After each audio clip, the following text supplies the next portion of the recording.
people are so exhausted. Just going to help her carry this bag.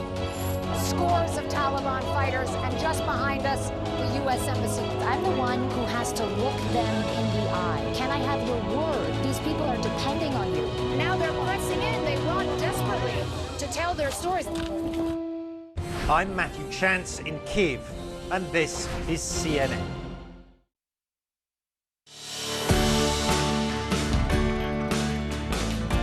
Live from CNN London, this is Connect the World with Becky Anderson. Well, I'm Becky Anderson in London. Hello and welcome back to Connect the World. It is a busy hour of news. We begin with this just in to CNN in the last hour. Death sentences handed down for 2 British citizens and a Moroccan man in a pro-Russian court in what's known as the Donetsk People's Republic in eastern Ukraine.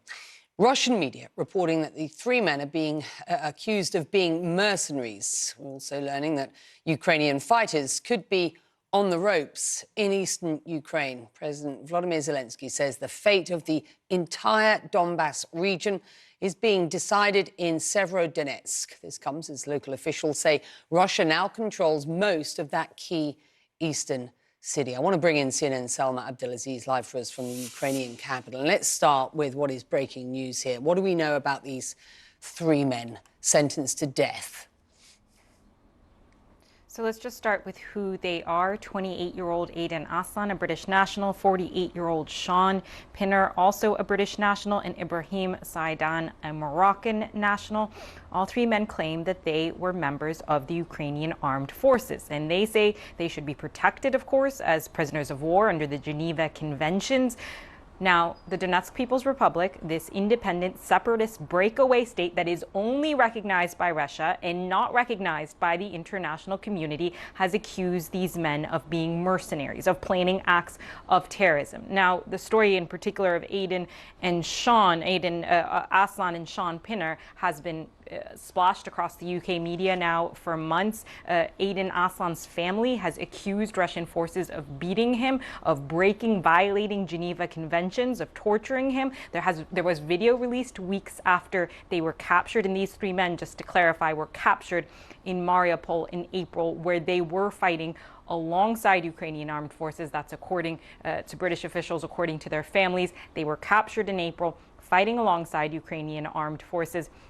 Aden Aslan's family accusing these Russian-backed separatists of violating Geneva Conventions, of beating Aden Aslan. Of course, their fate is now something of high concern for British officials. We have reached out to the families for comment. They have yet to respond. UK officials say they are doing everything they can to try to bring these men to safety, and watch groups say that the Donetsk People's Republic, these separatist-backed government, has an appalling record of human rights. They appeared, again, these 3 men in a prison, in a detention facility, in what appeared to in a court, essentially, being handed down these sentences. Human rights groups are concerned that they're essentially being used here as a token by Russian forces, as a bartering chip, if you will. We'll wait to find out more on their fate, Becky. Yeah, absolutely. Yeah, stay on the story for us. Thank you for that. Ukraine's military says to win this war, it needs more powerful, longer-range weapons. It's getting new shipments from the US and from NATO allies. But we are hearing that one piece of artillery has indeed had a devastating impact on Russian positions. CNN's Matthew Chance reports from close to the front line in southern Ukraine. Have a look at this. These are just some of the powerful American guns now on the Ukrainian front lines, meant to make a critical difference in the war with Russia. Of course, they might be targeted at any moment. Media access to them is highly sensitive and rare. All right, well, we've been taken here very close to the front lines in southern Ukraine, where we're being shown these US-provided long-range artillery systems. It's an M777. According to Ukrainian military officials that we've spoken to, the US has so far supplied approximately 90 of these weapons, and many of them are already being used on the front line, including in this area here in the south of Ukraine, pounding Russian positions. We were only shown a training exercise, but Ukrainian military officials say these are exclusive images of the same weapons in action just this week, firing on Russian forces more than 20 miles away. Including on this Grad multiple rocket launcher they say had been targeting civilian areas. Ukrainian aerial footage shows the Grad being destroyed, its ammunition exploding after a direct hit. Ukrainian artillery troops say their guns are now giving them an edge, and their Russian counterparts are feeling the pain. Yes, they definitely notice as we became faster and more precise.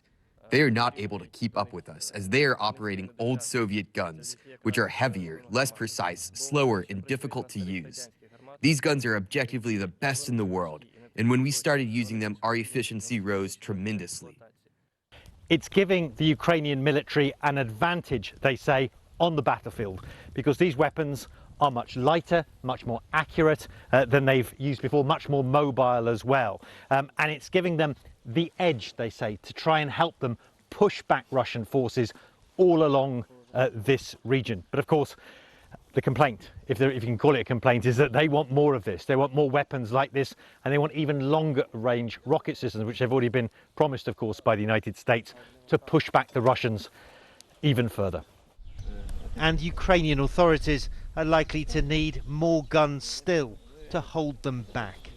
With no end to this conflict, the demand for US weapons may be endless too. Matthew Chance, CNN, in southern Ukraine.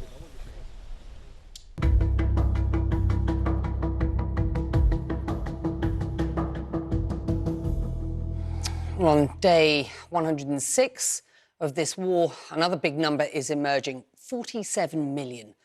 That is how many more people the war in Ukraine could push into acute food insecurity, according to the United Nations.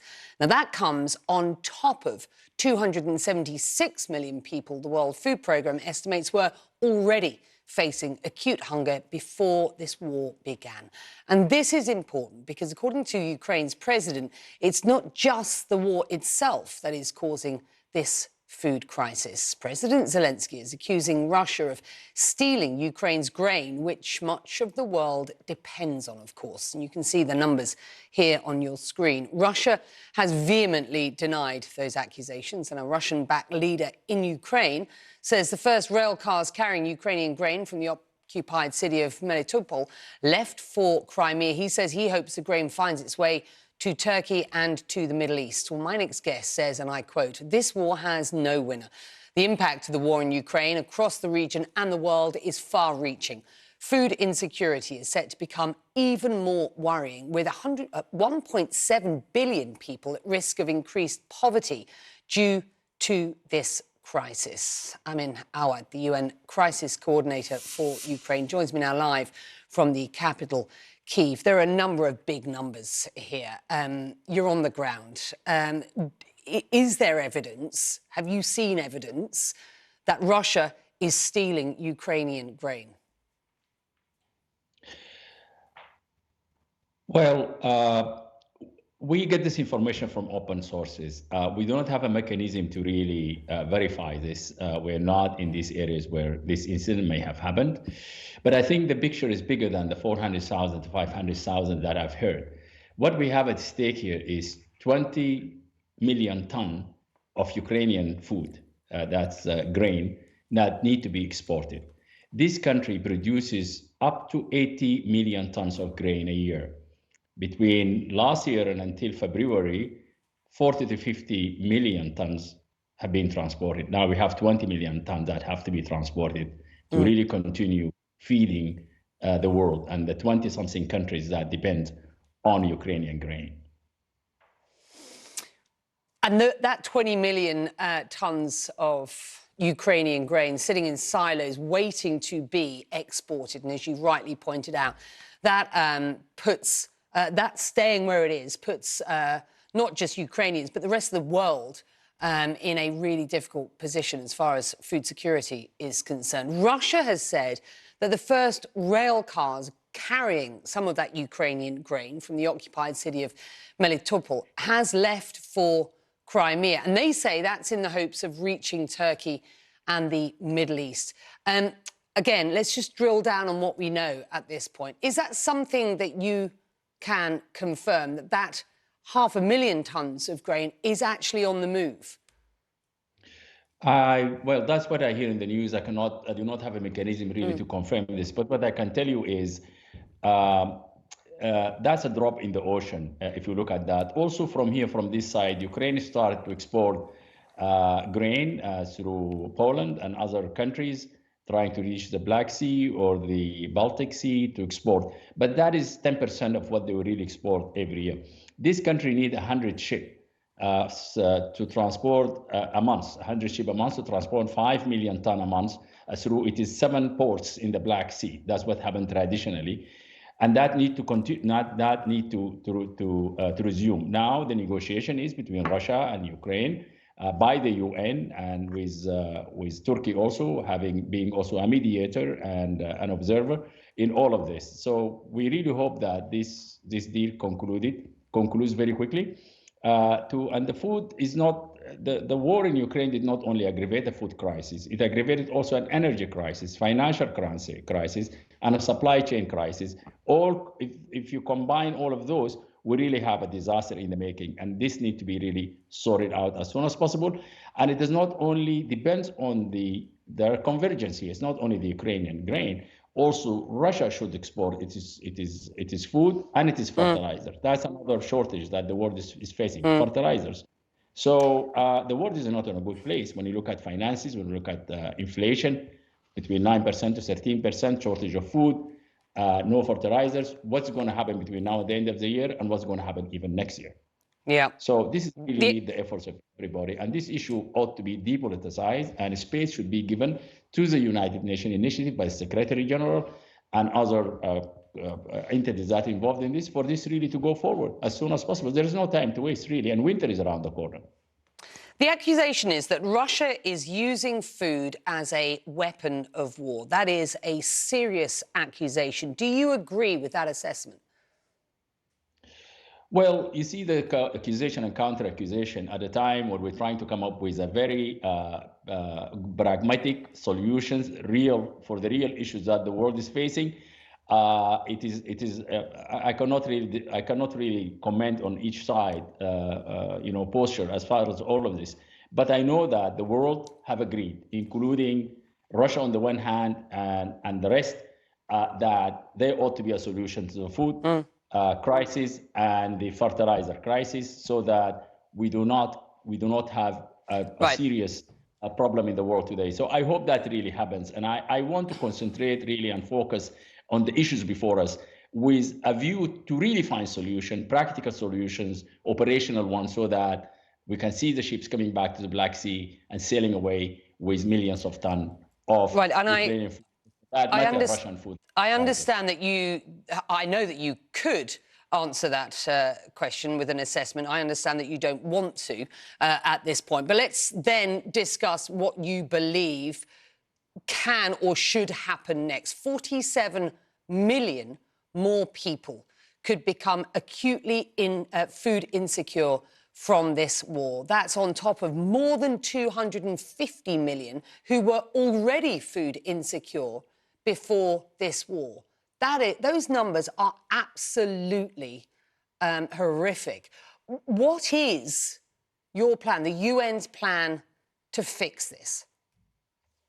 Horrifying numbers. And as I said, if the situation is aggravated, this is what we know now. But if the situation continues, if this impasse continues for more weeks or months, the situation will be worse. And the 1.7 billion people that the Secretary General's report talked about could be a reality now. We are in fragile states, states in transition, states with high population, the big numbers that we have seen in Africa, in Asia. Those who are also importing food from Ukraine include Egypt, Indonesia, Bangladesh, Pakistan. These are countries with a sizable number of population, and the countries that are importing Ukraine food are all middle income or low income countries. So the situation will be horrible, and it will be compounded also not only because of the food crisis, because of the war, energy, yes, food shortages, financial disruptions, supply chain disruptions. All of that is going to really contribute to unprecedented crisis that the world will take the brunt of it, and not only the developing world. I think all corners of the world will have that. Also, as I said earlier, very clear that the sanctions do not include the exempt food in this war and between the parties, including Russia, as far as food and fertilizers. And these have to really also be put into the overall context of shortage of food, famine on our doorsteps, and disruption of services when it comes to supply chain and distribution of food. So the stakes are very high, and they ought to be a solution to this. Here in Ukraine, we're also facing other challenges. We are entering winter in about 10 weeks' time. There was disruption to power supply, be it fuel, electricity, what have you. We have 14 million people displaced internally and externally. The first such disruption we haven't seen in history, not even during World War II. And people will be facing freezing winter. We have to think of alternative energy sources. We have to think of winterization. We're expecting up to 5 million people to be exposed in many areas of Ukraine. So we really have gigantic challenges here that we have to work around. Sir, you've got a lot to do on the ground. We appreciate your time. I appreciate you being as candid as you feel you can be. It's clearly a deteriorating situation and one that needs urgent attention. Thank you for joining us this hour. Thank you. I want to move on at this point. Iran turning off more than 24 cameras that give international monitors access to its nuclear program. Now, the head of the International Atomic Energy Agency says this could deal a, quote, fatal blow to the Iran nuclear agreement. Tehran released this video showing monitoring cameras being turned off at nuclear sites earlier. The IAEA chief, Rafael Grossi, says Iran is planning to remove 27 of these cameras at sites, and Iran says it has already started expanding its underground uranium enrichment. Now, Grossi told me last hour that there is a 3 to 4 week window to salvage the monitoring and, indeed, the deal itself. Have a listen. My estimation is not a political one. It's a technical one. My estimation is based on the relative time we can afford to not have access to this type of information. In other words, the amount of time we can have with the centrifuges spinning, with the heavy water production continuing, with the construction and assembly of centrifuges ongoing without us having a view on that. Because your view would be what? Happens, your within view this would be time, what if they were allowed to do that without more or less, verification? Let's explain. We could more or less reconstruct. We could more or less reconstruct what may have happened, but these projections are something that you do for a relatively short period of time. You cannot go for months and months without any access, without any information, and then say, well, you know, there is this amount probably. So this is why we're saying 3-4 weeks is something we could handle. So it's not a political, I leave this to the politicians. This is a technical assessment by the IAEA. Well, that was the IAEA Director General Rafi Grossi speaking with me last hour. Well, ahead on the show, the UK's plan to deport asylum seekers to Rwanda is being challenged in court. But with the first plane load set to depart next week, we'll look at how Rwanda is preparing.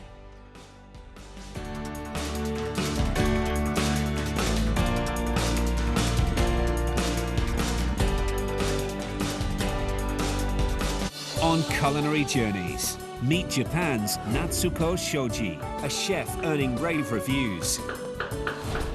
Inspired by art, she is a rising star in French cuisine and in an industry where men dominate. See how she overcame life's challenges despite the odds and is now paving the way for a new generation. Culinary Journeys, Sunday on CNN. in association with Ajinomoto.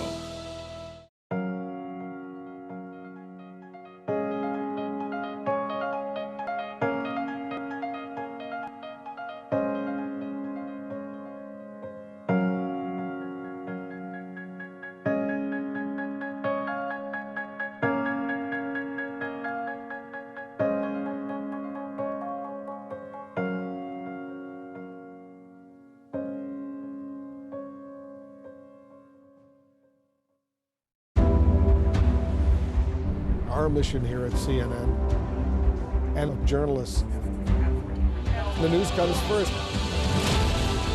That's when your heart beats a little bit faster. More breaking news that we are following right now. You really work as hard as you can, getting the facts. We're learning more about our lead plot. It is critically important. To our viewers in the United States and around the world, welcome to the Situation Room. We have breaking news.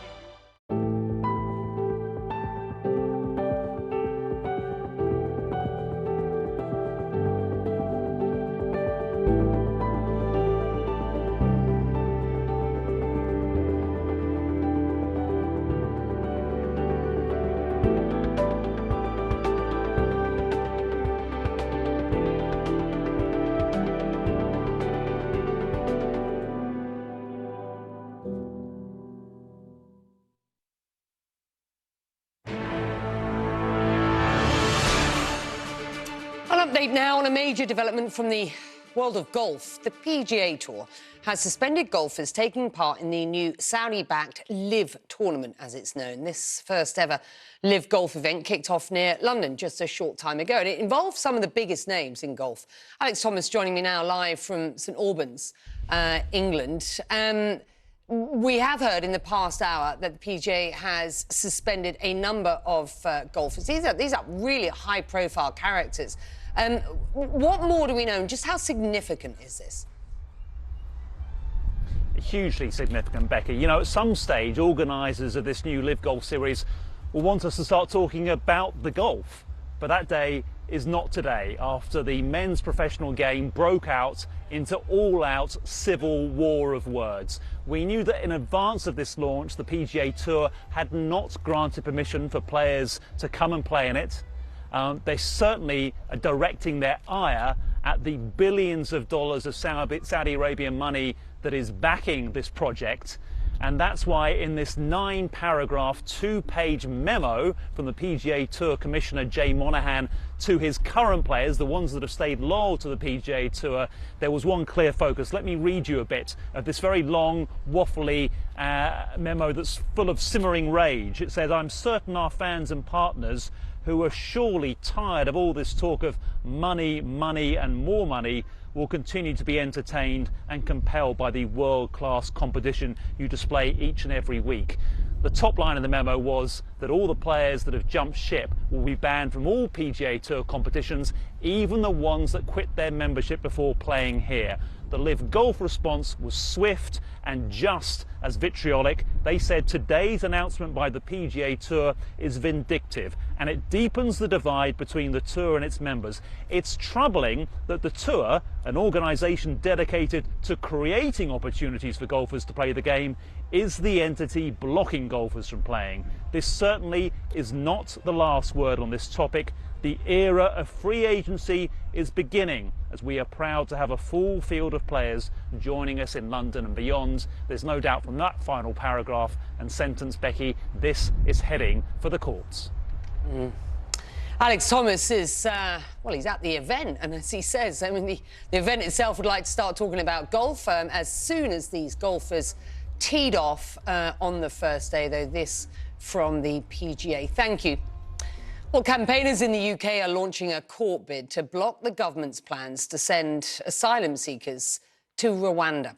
The British government is planning to fly the first plane load of those asylum seekers to the African nation next week. Human rights groups and a civil service trade union are seeking an injunction to keep that plane from leaving. They say the policy is not lawful. Well, CNN's Lariat Mado is in the capital of Rwanda, in Kigali. And you've had a first-hand look at how Rwanda is preparing for these asylum seekers. What have you learned? Becky, we went to this hostel here in Kigali where the migrants are expected. The first ones will be living. And it's not a five-star hotel, but it's not a dump either. They will have full board accommodation, cleaning, food, some entertainment, a prayer room, some computer labs. And the UK and Rwanda believe this is the way to reform a broken asylum system and break the business of people smugglers, even though there's a lot of opposition to it. But this is what it looks like. These are the final touches at Hope Hostel in Kigali before the first migrants deported from the UK arrive. And so this is the new place waiting for the migrants? Yep. This building that until recently housed the young survivors of the Rwandan genocide has a new purpose. This newly renovated hostel can host up to 100 people, 2 to a room, and sharing communal bathrooms. So this is one sample room? Yes, this is the one sample room for the first floor. Amenities. It's got towels, it's got an iron box, it's got a change of sheets. Yes. This is where the migrants will live under the watchful eye of Rwandan authorities. The hostel is functional, not luxurious, but the Rwandan government says the migrants will be free here, not in detention like in the UK. VU Kigali. Officials are also promising healthcare and support for at least 5 years or until they're self-sufficient. But the plan has been widely criticized by many refugee rights groups in the UK, internationally, and here in Rwanda. The main opposition party here says Rwanda shouldn't have to bear the UK's burden. It is their responsibility. So you think the UK is violating its international obligations by passing that off to Rwanda? Yes. And we don't see why. We are still struggling of having enough infrastructure. Electricity, water, roads, schools, hospitals. We are not the same like UK. We have to think twice. Rwanda and the UK expect this migrant scheme to disrupt the business of people smugglers. But many international bodies, even the UK, rank Rwanda poorly on some human rights indicators. Critics also say accepting migrants rich countries don't want is cruel and inhumane. It's cruel and it's inhumane that people are dying in the desert, trying to cross the desert, making these dangerous journeys, drowning in the Mediterranean. We're interested in protecting vulnerable people, and this has been our philosophy for the last 30 years. We have fast processing. Rwanda has also welcomed refugees and asylum seekers evacuated from Libya after unsuccessfully trying to cross to Europe. Orientation has started for the latest arrivals at the Gashora Emergency Transit Center. They're mostly from the Horn of Africa. How do you compare the conditions in the 4 years you spent in Libya and here in Rwanda? Actually, it is so difficult to compare it because we can say from hell to heaven. Being in Libya to Rwanda is like coming from hell to heaven. Yeah. Zemen is grateful for the peace and freedom in Rwanda, but it's still not his destination of choice. None of the people we spoke to here wanted to stay, even though it's one of the options. Your final goal is still to go to Europe? Yeah. Rwanda has become the global market leader in migrant offshoring. After the UK scheme, a deal with Denmark is in the works. It helps clean up Rwanda's image internationally, but some accuse it of trying to paint over a dark reputation. Becky, one of the criticisms of this Rwanda migrant deal with the UK is that these people are being forced to come here. They went to the UK for a reason, and they shouldn't be shipped 4,000 miles away. The other one is that this goes against international law. But Rwandan authorities tell us there is nothing in the Refugee Convention that stops migrants from being shipped to another safe country. Larry Madowo on the story for you. Thank you. Right, number of competing stories today. You would expect that here. On what is a busy news show. One of our top stories, death sentences handed down for 2 British citizens and a Moroccan man in a pro-Russian court in what is known as the Donetsk People's Republic in eastern Ukraine. The British Foreign Secretary has just tweeted this, and I quote, "I utterly condemn the sentences of Aiden Aslin and Sean Pinner held by Russian proxies in eastern Ukraine. They are prisoners of war. This is a sham judgment with absolutely no legitimacy. My thoughts are with the families. We continue to do everything we can to support them. And we will, of course, keep you across this story for any further developments." It's just before 4:30 here In London, still ahead as the European Central Bank signals a rate hike next month, fueled in part by the war in Ukraine. We'll speak to a former chief economist at the IMF about the state of the global economy.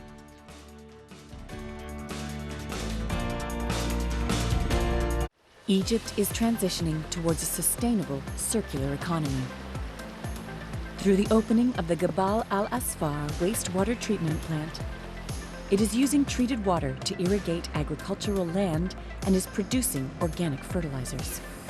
The plant has been designed to reduce waste and optimizes the use of water resources. It generates electricity and saves carbon emissions, ensuring that over 8 million people across the country live better, healthier lives. June 20th, a CNN concert event.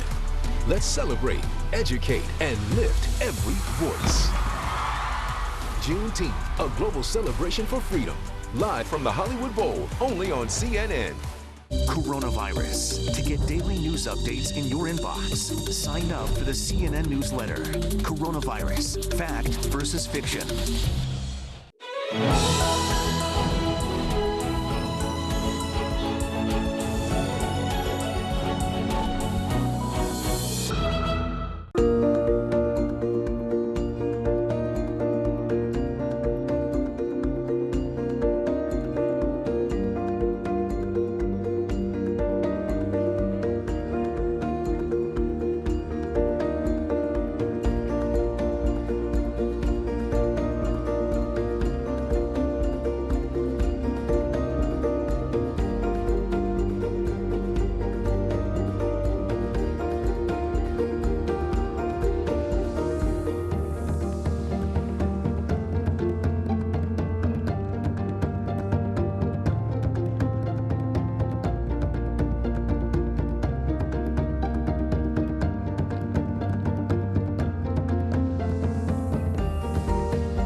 I'm Patrick Ottman in Havana, Cuba, and this is CNN.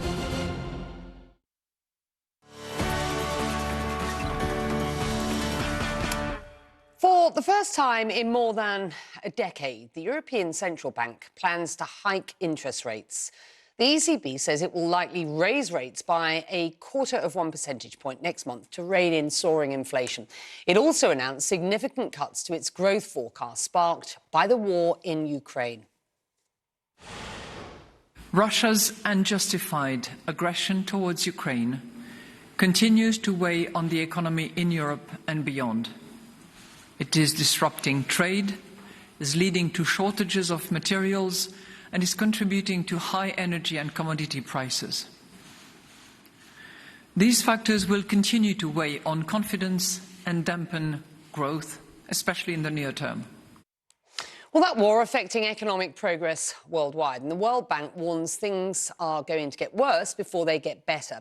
It's just the latest group to sound the alarm on a potential global recession. The bank cutting its growth estimate for this year even further. Last year, the global economy grew 5.7%. This year's growth estimate is now sharply lower to less than 3%. The bank blames a number of problems, including the risk of stagflation. What's that? Well, stagflation is a phenomenon that combines stagnant economic growth with high inflation and high unemployment. Continuing challenges such as the war in Ukraine, supply chain issues, and the continuing waves of coronavirus cases are harming both consumers and employers and could send world markets into a downturn.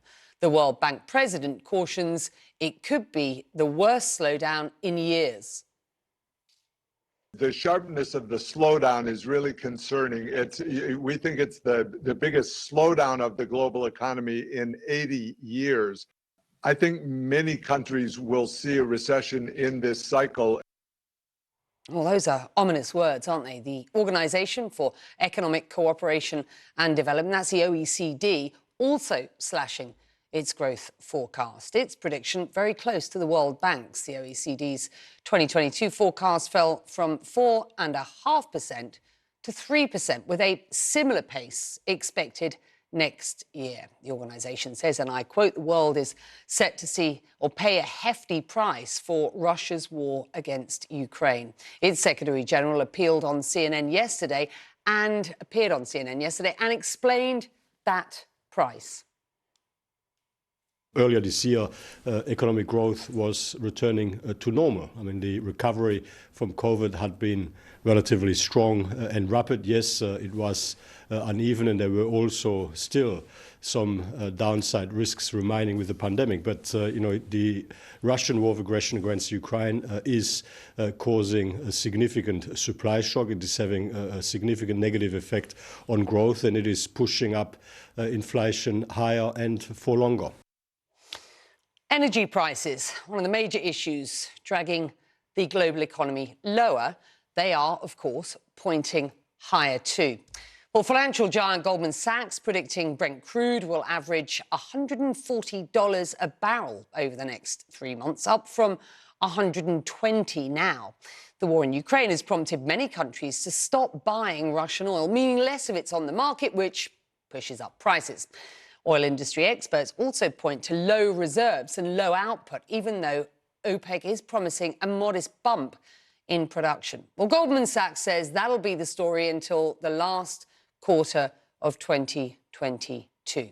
And finally, adding to the global economic woes, COVID-19 lockdowns. Now, they may seem slightly unfamiliar these days, but of course, China is trying its best to reopen its biggest cities. But today, authorities in Beijing's largest district announced the closure of all entertainment venues just days after easing restrictions. That setback due to 3 new locally transmitted COVID cases linked to a bar. Shanghai also hitting some snags in its reopening.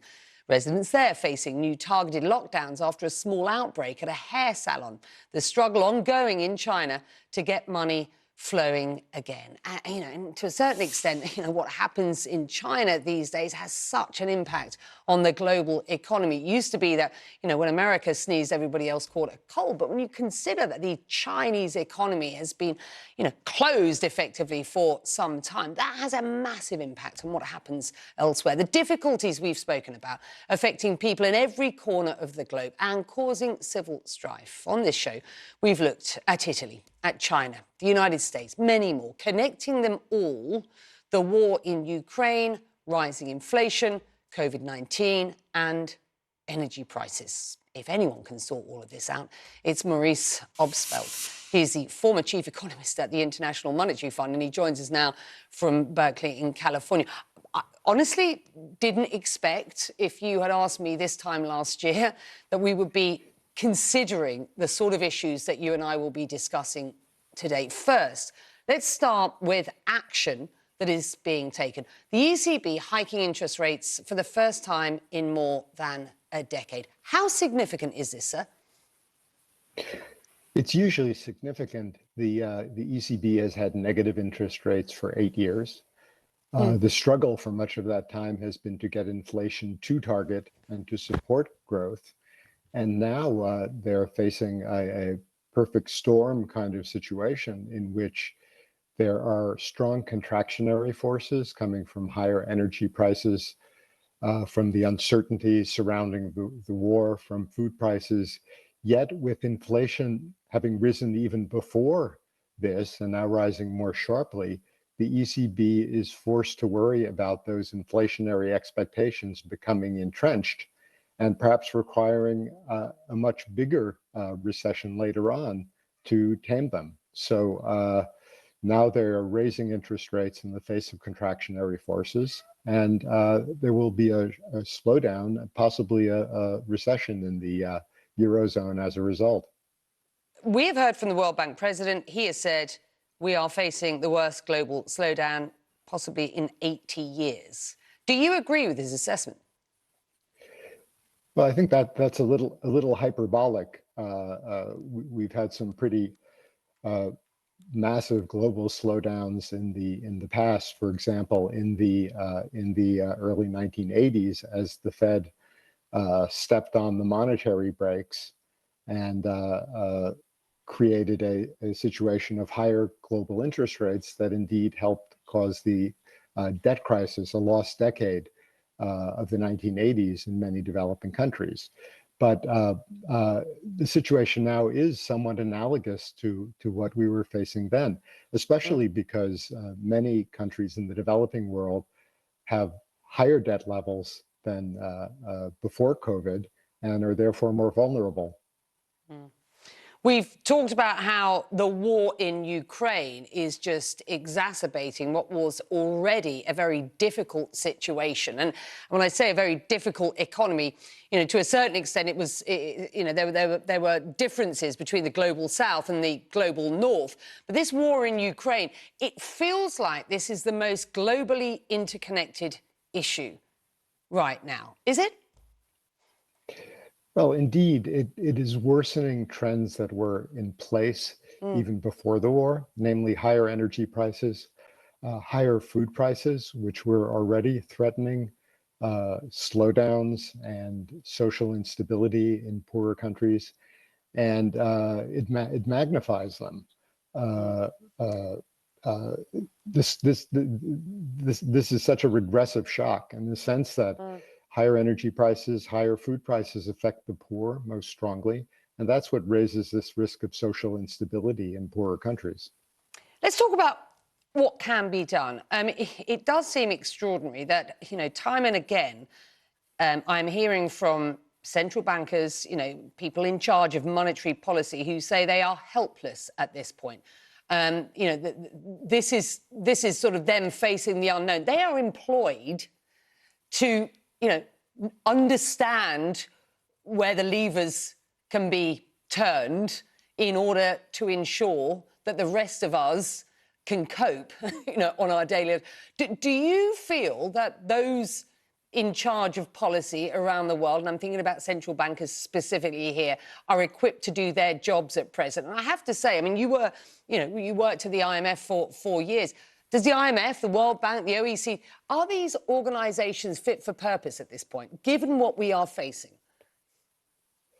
Well, central bankers have tools which allow them to deal with financial crises, as we saw during COVID and in the great financial crisis at the end of the first decade of this millennium. They can support the economy, but their primary mandate in many cases is price stability. If that's consistent with supporting the economy, great. But right now their problem is that there's actually a trade-off between getting inflation down and supporting economic activity.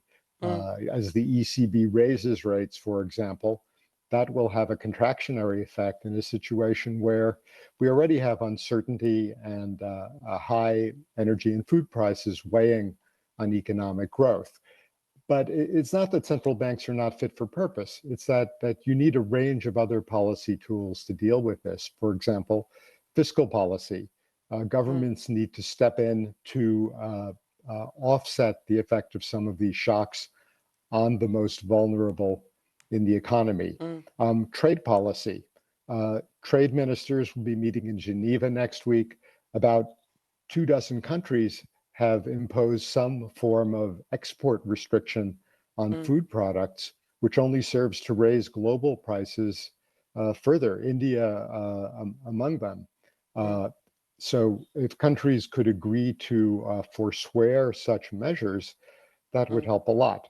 So I wouldn't put it all on central banks. You really need a broad governmental response, which also requires cooperation by governments, importantly. And that's something that's been in short supply recently during the pandemic and after.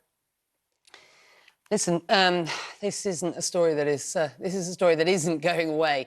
It's good to have you on. Your insight and analysis is very important, and we'll do this again, sadly, I'm sure. Thank you. Just ahead, protecting vulnerable penguins. So rescuers say these adorable birds seem to have an attitude problem which doesn't always help their cause. Yep, we're stepping back. We've got a call to earth coming up.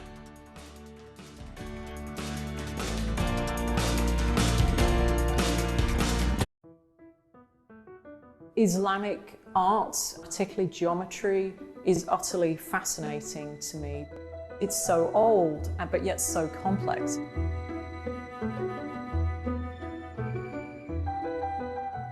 I grew up in Abu Dhabi. From an inspirational perspective, the Grand Mosque is just this marvelous, serene space. They use a lot of the floral motifs and it's influenced my work. The type of art I make is predominantly made with paper and very fine layers of wood.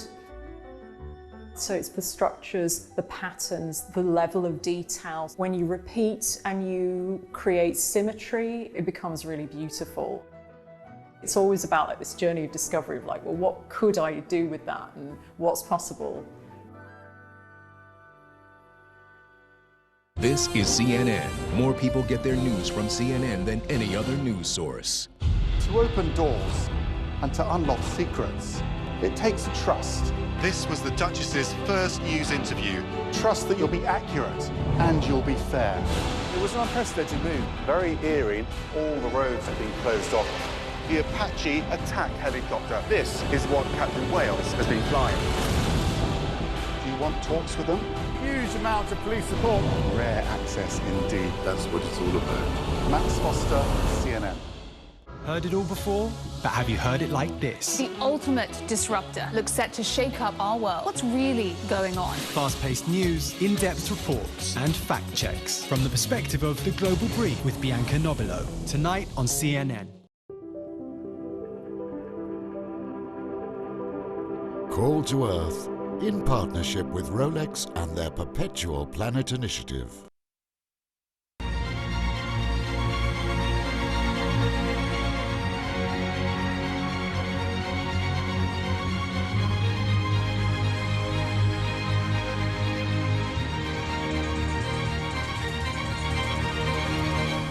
New Zealand's rugged coastline is home to some of the world's most endangered species of penguins. They are cute, but these sassy birds have a vicious bite, according to experts who are trying to protect them.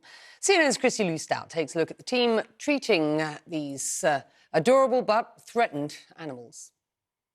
On New Zealand's South Island coast, on 150 acres of private land, Penguin Place is a rescue and rehabilitation center for sick, starving, and injured penguins. It's also a haven for this native endangered species. Koihoa is the Māori word for yellow-eyed penguin, and it means noisy shouter. So chances are, if you are going to see one, you'll hear them screaming at each other. They are the world's only solitary species of penguin, so they don't like each other. They don't seem to like human contact either, says Penguin Place Conservation Manager Jason Van Zanten. Believe it or not, the yellow-eyed penguins aren't cute and cuddly like they look. They have a really vicious bite, and that can do quite a bit of damage. Many of these birds come to Penguin Place from the Dunedin Wildlife Hospital nearby, where they're under the care of founder and director Dr. Lisa Argilla. I love penguins. They're quite sassy little individuals. They all have their own individual personalities as well. This is a Fiordland crested penguin, or tawaki.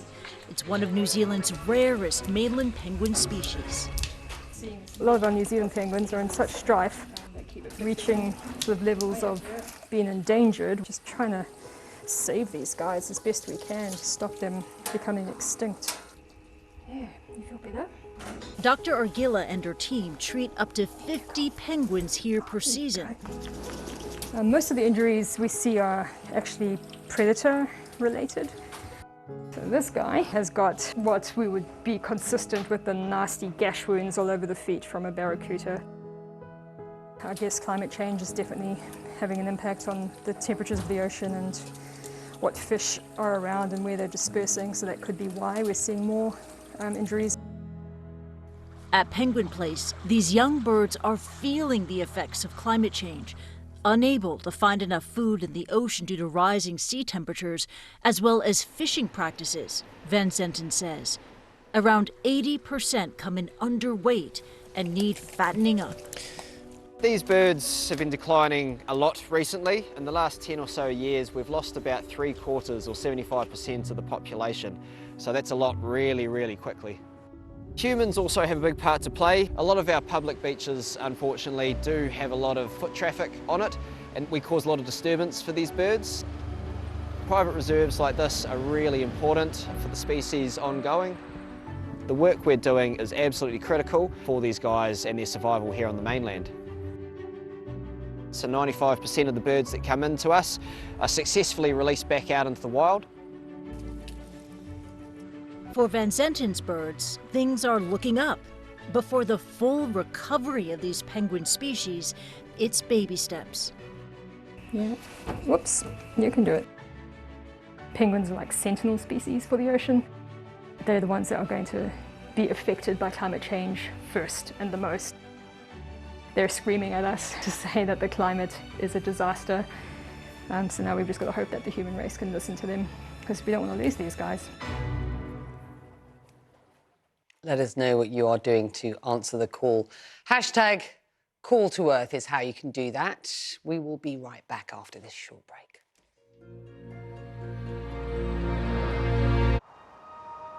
This is a hope spot, an area of the ocean painstakingly preserved by men and women whose lives depend on it. Today, there are more than 130 hope spots around the world.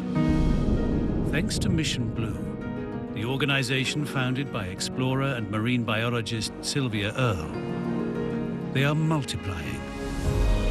From the Mediterranean to the Caribbean, from the Antarctic to the Pacific. We support this initiative because we know that our survival depends on the ocean. Safeguarding its fauna and flora ensures the future of our planet and makes it perpetual.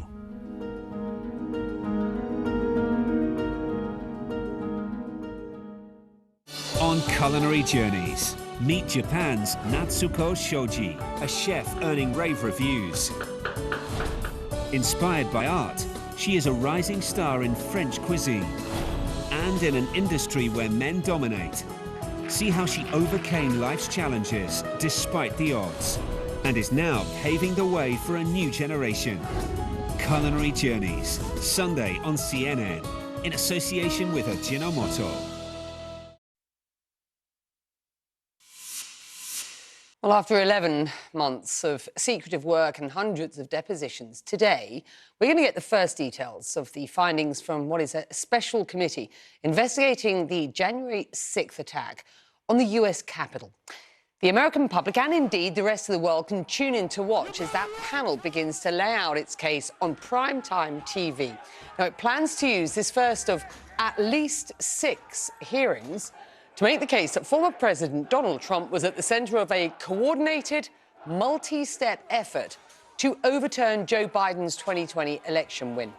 This committee is expected to present never-seen-before material documenting January the 6th, clips of taped interviews with Trump administration officials and family members, and live witnesses who had an up-close view of the rioters. Well, you can tune in for live coverage of the January 6th committee hearings. It starts tonight, 7 p.m. Thursday in Washington. That is midnight here in London, or 3 in the morning on Friday if you are watching, for example, in Abu Dhabi, where this show is normally broadcast from. That is right here on CNN. Well, as US President Joe Biden hosts more than 20 leaders from the Western Hemisphere in Los Angeles for what is plugged the Summit of the Americas, Venezuela's leader has made a hasty trip to Turkey to meet with his counterpart there. Venezuela, one of the countries, along with Nicaragua and Cuba, excluded from this summit over their human rights records. Well, Mexico is still attending the summit, but under protest, according to the president. He has sent lower-ranking government officials in his place. President Andrés Manuel López Obrador says that they do not accept the exclusion of anyone. Well, for more, CNN's Patrick Ottman joining me live from Havana in Cuba. Maduro might be seen by some to be missing out on a big party, effectively, in Los Angeles, but I'm sure he'd argue that the real party is in Turkey at this point. I do wonder what the perspective is where you are in Havana.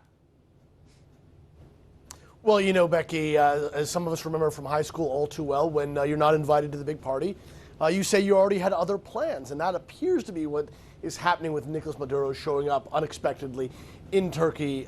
Certainly a meeting with the president, Turkish President Erdogan, that the U.S.